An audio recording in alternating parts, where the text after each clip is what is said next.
hopefully you can see both of us. If you can't see both of us, this is Ted. Hi. This is me. I'm guessing we're going to have to bounce this back and forth a little bit. Sort of a work in progress as how we learn things. Learn by experience.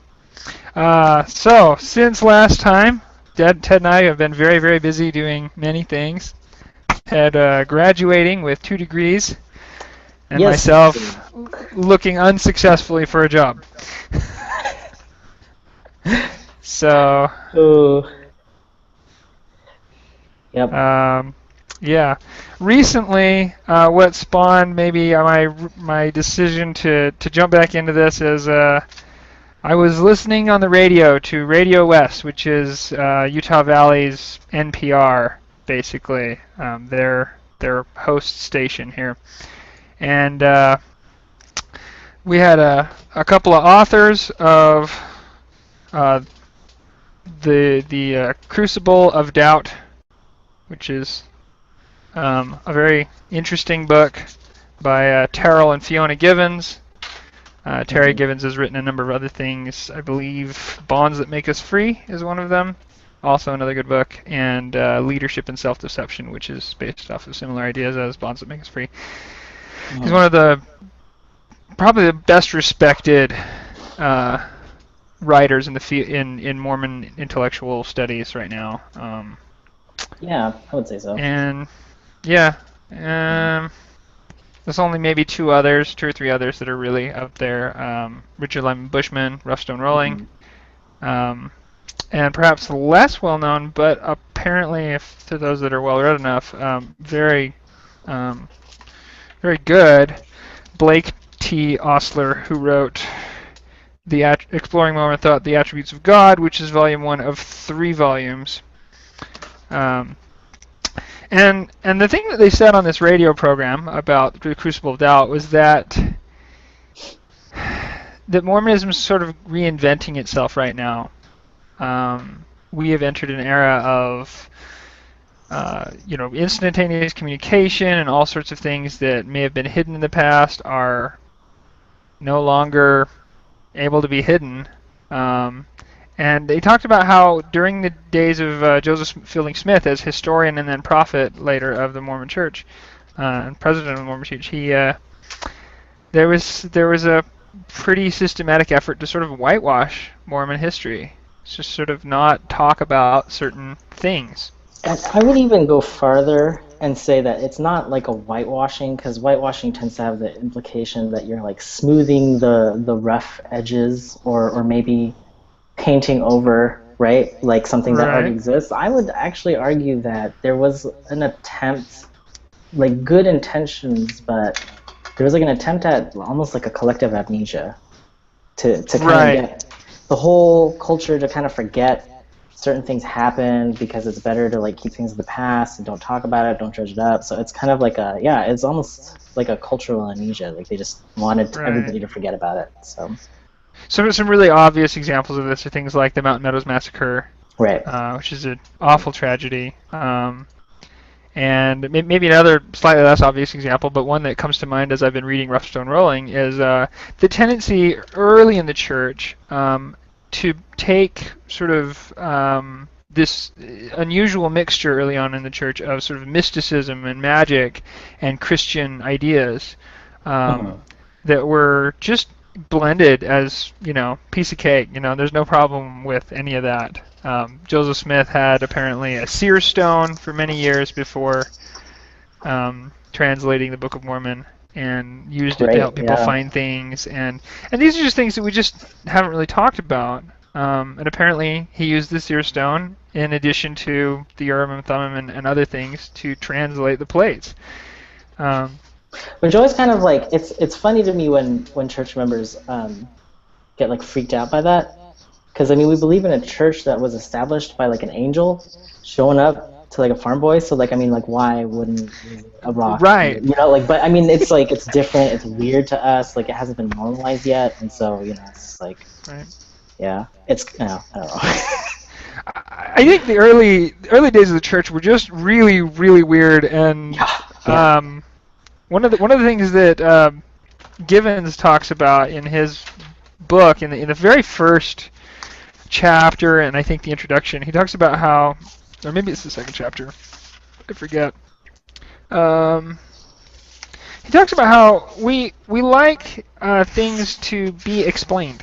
We like things to fit a nice little cushy narrative, and that things aren't loose or things that are not loose ends bother us. We like things to be wrapped up and Yeah. tied up neatly, and then that's just a human tendency.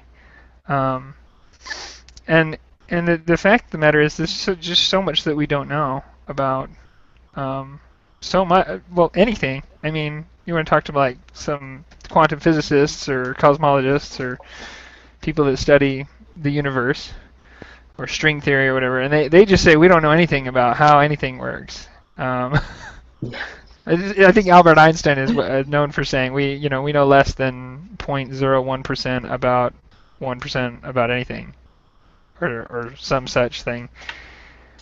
Yeah. And I don't know. One of the things I see today in the church is a tendency to start to really grapple with, and I think it comes in swings. The church makes movements throughout its history.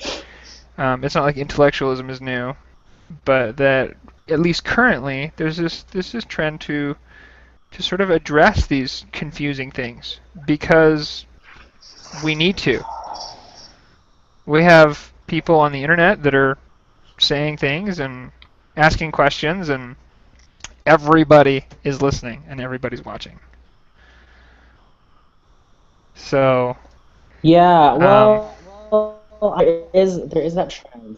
Oh, sorry, you cut out, so I didn't know if you were like talking still. You're good. Oh, okay.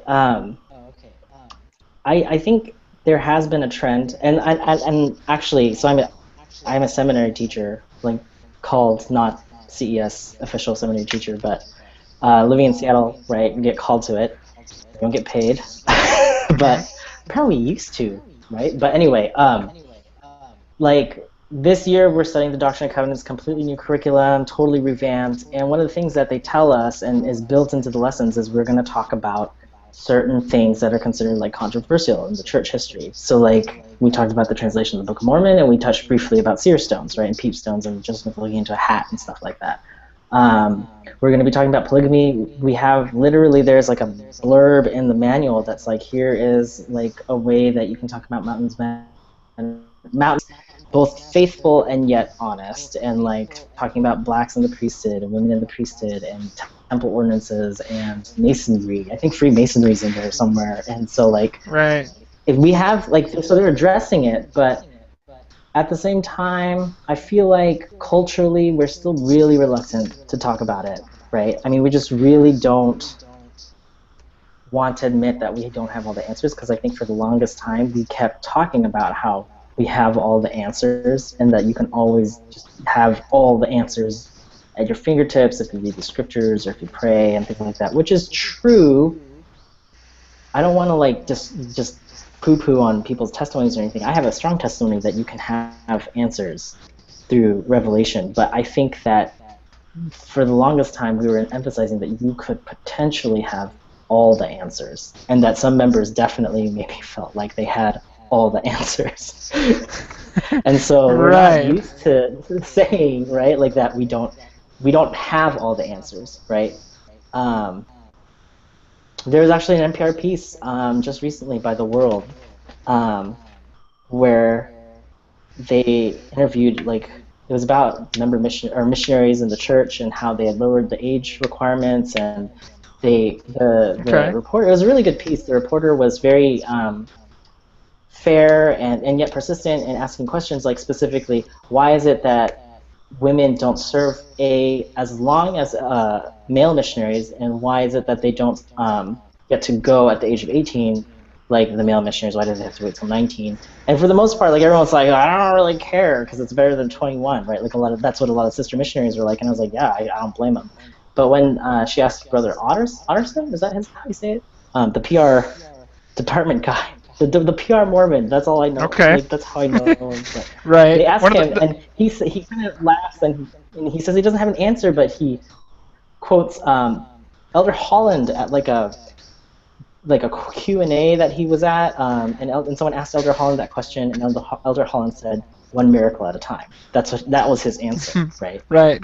And so like you have like on the one hand you have this opening up of like the church is living and it's changing and it's not going to stay the same. It's not static. We don't have all the answers, and yet at the same time culturally, whenever we do bring up these questions, like people just don't really want to talk about it, and there's in Sunday school or seminary. I mean, not that they're like hostile towards it, but they're just like, oh, I mean, like, who cares? I don't want to really talk about it. It's kind of weird, whatever. It doesn't affect me that much, so I don't really care. But like, it's like some people care, but it depends on who cares, and I don't know if that makes sense. I just kind of mentioned it a little. And a part of me actually wonders about this. I wonders if maybe some of this is a tension between sort of the American church and the global church, and that in a very real sense, the church came of age in the U.S., in America, during the modernist age.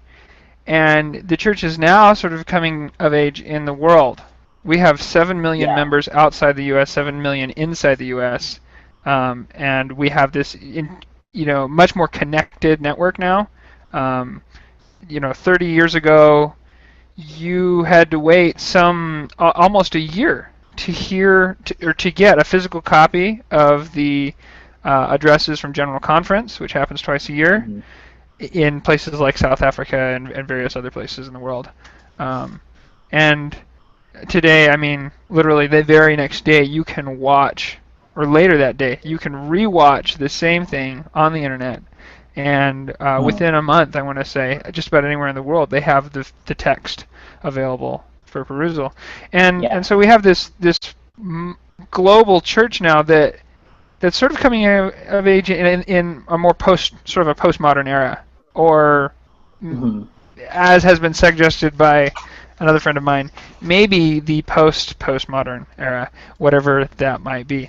Well, that's a bigger discussion. I mean, but still, it's certainly not a modern conception anymore.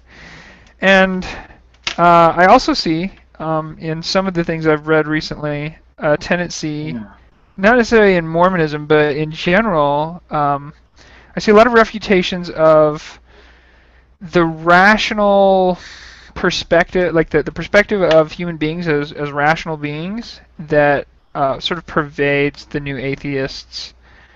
And I mean, good examples of this are, when I was a child, I read books by Marilyn Robinson and The Righteous Mind by Jonathan Haidt, and even Terryl Givens' book, The Crucible of Doubt, which I just read, makes a really fair case very early on that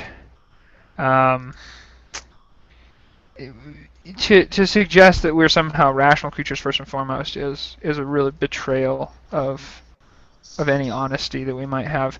And so then it necessitates this reinvention of okay, how do we do rational inquiry if we know that at our core it's our emotional interests and motivations that are driving any of that inquiry, that set the tone, that set the boundaries. He talks about an interesting, it's like a wardrobe or a chest of some kind that nobody ever successfully picked the lock on. And it's because he basically had 2 locks in that chest, and there were these 3 panels on the front of the chest, and there's a little key on one in between 2 of the panels. And it had a bunch of fake tumblers behind it, and you couldn't unlock it because the fake tumblers didn't connect to anything. Right. And then one of the panels would rotate, and you could get in there with that key, and that would open the lock, right? So you didn't even know where the key was, right, or where the keyhole was. And this, of course, the perspective we had of that chest changes our approach. And he talks about how emotional paradigms or emotions affect paradigms that guide rational inquiry and can derail it in cases. And so I'm excited right now to see what happens. I mean, we've had some real big events lately. We've had um, Kate Kelly, who was excommunicated Right. in a recent in her recent bid for ordaining women to the priesthood, and we've had John DeLynn, who apparently is still um, sort of in limbo a little bit, who's not been excommunicated yet. Really, he hasn't? I mean, Uh, I haven't been to, keeping up with the news, so. to my knowledge, he has not yet. Okay, I could be wrong. interesting. I could have missed something somehow. That's really interesting, actually. Yeah, I actually would have expected a flip-flop on that, Yeah, me too. I mean, almost. outside of Kelly agitating for the priesthood like publicly, right? And using certain activist tactics that the church is like not Cool a with. fan of. She seems like a super faithful member. Like, I mean, I think she's cool. You know, I've And John DeLynn, actually, however, like I mean, I don't know personal life, but like John DeLynn just sounded a little bit more openly antagonistic towards the church, whereas Kelly was trying to strike a very balanced, like right. faithful, what is it called? The loyal minority or something like that, right? Yeah, the loyal minority Yeah. or faithful agitation or some such Right. thing. Yeah. Yeah. Yeah, I don't But know. that's a whole. I mean, worms that's like we need to discuss, but like later, I mean, right? yeah, So I mean those are their own topics, but they've yeah. certainly brought, Right. It's definitely this sort connected of though to this. Yeah. inquiry, our rational Mhm. inquiry into what our faith means and why it's important, and Right. whether or not it's set in stone in various ways. Um, Mhm. that's sort of come into the limelight, and I'm excited to see what happens as we continue on down this road. Um, it's not like, as we said, Yeah. intellectual inquiry and intellectual postulation in the church is very, very old. I mean, we have from almost day one. You Right. have Orson Pratt, and of course John Taylor, who were very at odds because Orson Pratt was intensely Mhm. ideological and philosophical, and John Taylor was totally pragmatic, and he was the third president of the church. So I mean, this was Right. intense early on. David Widsoe, and B.H. Roberts, who of course is mentioned in Crucible of Doubt. Right. He talks about how, Right. um, what was the question? Oh, so somebody sent James E. Talmage, who wrote Jesus the Christ. He sent him a letter asking 5 questions, Right. and 4 of the questions were easily answered questions. And then the last question was, given that you claim Uh-huh. that the Lamanites in the Book of Mormon are the principal ancestors of the American Indians, how did we end up Mhm. with the preponderance of languages that we have? And James E. Talmage didn't have an answer, but he was asked to forward this on to B.H. Roberts, I think, and so he did. And B.H. Roberts Mhm. also did not have an answer. And for the rest of his life, B.H. Roberts was troubled by this question and didn't know what to do with it. So Hmm. here we have, this is, and I think B.H. Roberts was, relatively middle of the road Right. during his He was super. day. No, he wasn't terribly, Yeah. um, interrogative or liberal or what have you. And it wasn't terribly Right. conservative, I think, Right. in church circles either. Mhm. But he was well known for his Yeah. deep thought and real consideration of things. And so here he is, troubled for his whole life about this. And I mean, I find that fascinating that he lived with that and yet continued to write and discuss things. I think that's just the nature of the beast now. That Well, I more mean, and more, I think just about right. every member is going to come to that position on something or other, and they're going to stay there for a very long time, if not their whole life, on many Which is subjects. good, right? So, like, I Right. think I think that what happened was that when scientific inquiry started to be coalesce as like an ideology, right? Because it's an ideology of It science, really right? is. When it started to become that, it was defined by the idea that we don't know anything about the world, and so we should go out and figure it out ourselves, right? And like religion very quickly, especially in like at least in the Western sphere, right? Religion became the opposite of of scientific inquiry, unfortunately. Like around the late 1800s, early 1900s is when it really started to like Yeah. get weird. And I feel like for them, they were like, well, if science doesn't have all the answers, then we need to have all the answers to be the opposite. And then we just kind of like struck that tone. But the thing is that like nobody has the answers to anything, right? And if you enter a scientist and you're like, science is wrong because you don't have answers to everything right now, like they would laugh at your face, right? Even if you went to like a parent and you're like, you're a bad parent because you don't know exactly what to do at every single moment of the day, like they would just be like, what is wrong with you, right? I mean, so like, why is it that we expect that? You know, like it's not healthy to like. No. I mean, like to believe that you have all the answers is almost like borderline narcissistic. So like, why is it that we demand that kind of like posturing from our members? Sorry, this is like a huge like thorn in my side. This is Ted's pet peeve.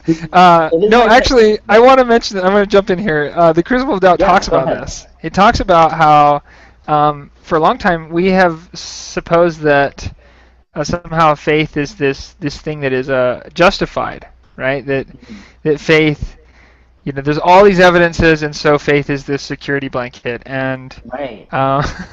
Which is like, he says, really, this is probably a bad model.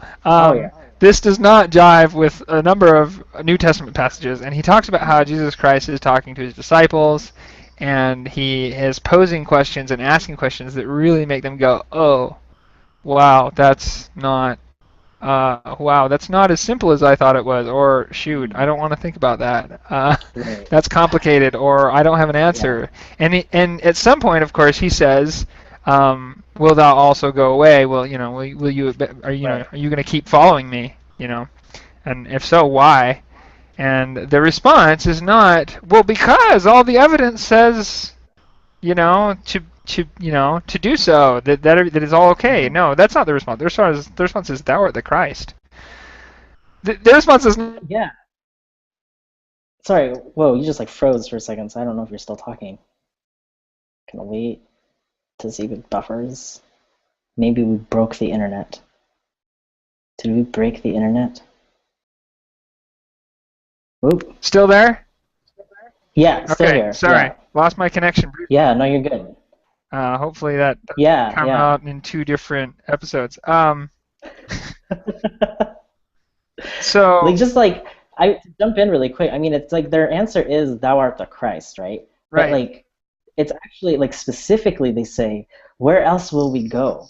Right? Exactly. They're like, "You have the words of eternal life," so like we have nowhere else to go. And I love that answer because it's like. It's not this like because of all the evidence, like you said, like all the evidence. It's just because we have nowhere else to go at this point, and so it's hard, but this is the only thing there is. Life is hard, right? That's their answer is we don't have answers, but that doesn't change the fact that you're the Christ. Right. Right. Or at least like we have experience up until the experiences that we have up until this point have convinced us that you are probably the Christ, but like nothing else will come even close to it for now, so that's why we are still around, right? Kind of a thing.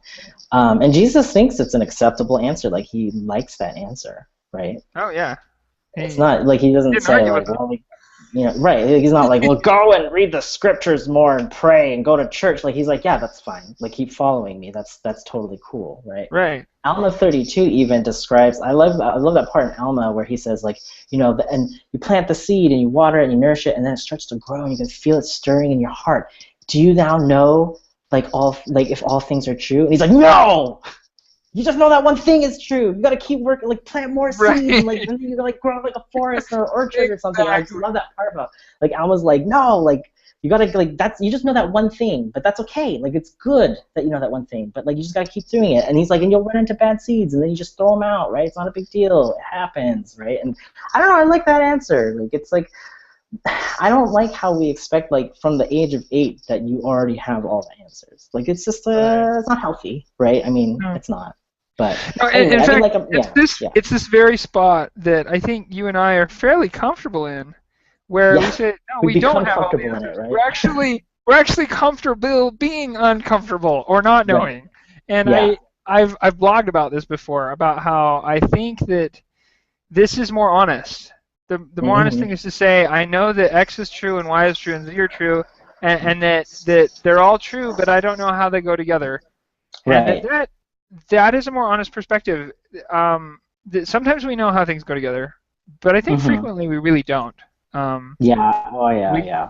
we know things through different methods. Definitely. We know that certain things are immoral and wrong, Hmm. and we know certain things are things that we don't want, say, our children to do, Right. or that we Hmm. don't want to have to deal with. And then we know things that we've learned other ways, and I think that they don't always jive. They don't always No. connect, and Right. this is the position. Um, um, I, I I think you could call this the zone of proximal faith building. To borrow some words from some. Or I was just thinking about this because I got in an argument with a friend about Aristotle. But Aristotle has this really great idea of like the what does he call it? It's like the virtue of the mean, right? Like so he's like when you develop virtue, you don't want to be too. It doesn't have to. It can't be too easy, right? It can't be too hard. If it's too Right. easy, then you're not going to progress at all. If it's too hard, then you're just going to get discouraged and you're not going to grow, right? Like you don't jump Exactly. on the like, triple black diamond when you first start skiing. You go on the bunny slopes, right? And then after the bunny slopes get too easy, then you go on to the next one, right? So like in a way, that mean in the middle, right, where it's just hard enough for you to learn to progress, but not like too hard where it's discouraging and you don't progress or it's like damaging even, Hmm. right? That middle area is sometimes like really uncomfortable for some reason for us Mormons to be in, but it's a good place to be in because otherwise you don't grow, right? Like if you Right. really are like, I don't expect to learn anything new about that's true about the church, and I'm like 25 or something, then it's like, why doesn't God just take you now then? Because I mean, Hmm. clearly you're just like wasting time or coasting. Like, what are you doing here? Like why have you been translated yet? Like, Exactly. I don't know. So Like I think that the church population is starting to come to terms with the idea that it's okay. I think the apostles are kind of there, and maybe like at least some of them, right? And like right. my brother always jokes about how he's like, like the church. As far as I'm concerned, the church was founded in 1995 when President Hinckley became president, right? Like, he's just like, I don't want to think about like all the stuff that happened before, right? And then I always joke about how like to a lot of Mormons, the church was founded in 1930, and then after Joseph Smith died and we moved to Utah, like there's this huge gap until David O. McKay becomes president, and then like the church starts up again, right? Like in Right. 1950 when David O. McKay becomes the president, and then like that's when like the church is constantly reinventing Okay. itself, which is good, right? And so like, but it's just Yes, that sometimes we don't like the idea of the church reinventing itself all the time. So that's true. yeah, Well, I think we're about out of yeah, time, but I'd like to issue like yep, a we are. call for anybody who's actually watching and listening to us to make comments about what you think about Yeah. this sort of middle zone, this place where maybe we're uncomfortable, maybe we don't know everything, but we accept that that it'll all work out and that we'll learn it at some point, Mhm. or maybe that it won't matter. Or maybe we're all uh, sinners, right? I mean, like maybe Mykle and I are leading you down dark paths, forbidden paths, in which people get lost. I really hope We're in not. the great and spacious building, like mocking people with I like fingers, I'm pointing fingers, I'm and not pointing at anybody except for myself. all I want to know is how come the great and spacious building is not really that great and spacious? I mean, if I'm really there, gosh, it's uncomfortable. All right, this is Mike All Law right. and Ted Yep, Lee, I'm and I'm we Ted are Z. signing Yep. off. Yep. All right. Until next time. Yep.